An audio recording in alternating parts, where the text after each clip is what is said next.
Namaskar and welcome back to my Ramayana series. We are on episode 8. Now, do you remember in our last episode, the Pandit or the sage who had questioned Ram and Lakshman, he had revealed his identity and he was Hanuman, strong and mighty monkey god Hanuman. Did you know that Hanuman had really special powers?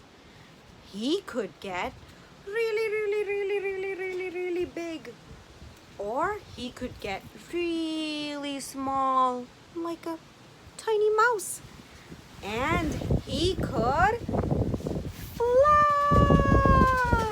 So Hanuman said, "Let me help you get to Sugreeva, who is the monkey king. And Sugreeva will help you find Sita."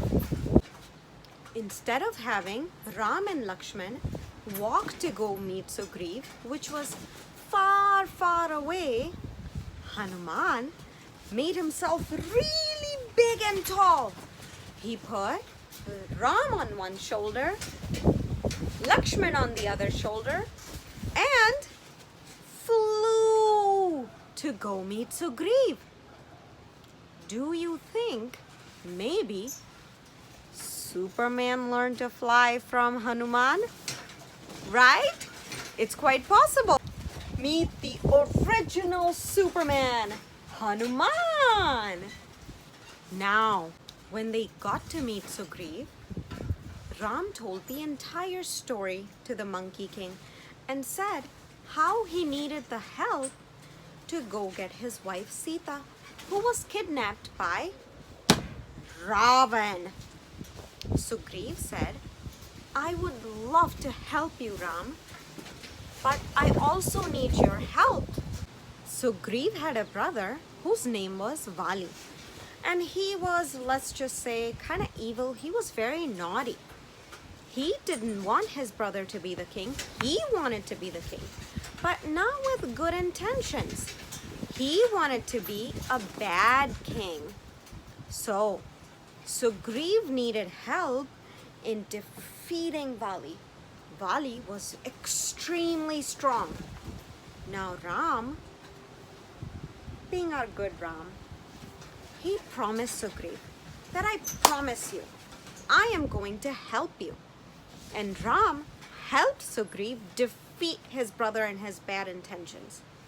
And now Ram had an entire army filled with monkeys helping him find Sita. A lot of monkeys from the monkey army, including Hanuman, said, "We're going to go to Lanka and we will look for Sita." Ram said to Hanuman, "Hanuman, here, take my ring. And when you see Sita, please give this to her." Now, why would he do that? So, when Hanuman meets Sita, Sita would know that Hanuman isn't some spy or someone who's with Ravan, but that ring is going to help her identify that Hanuman is indeed Ram's messenger. Hanuman and his army, Hanuman with the ring, went by the ocean. Now they had to cross a big ocean to get to Lanka. None of the monkeys were strong enough to go there, and they had to also come back. Now remember, Hanuman had some special powers. So Hanuman made himself really big again, and he flew over the ocean and finally made quite an entrance in Lanka, where he fought off the guard of Lanka. And what? Stay tuned, because you're going to find out in our episode number 9. hope you enjoyed this episode. Namaskar. We'll be back with episode 9.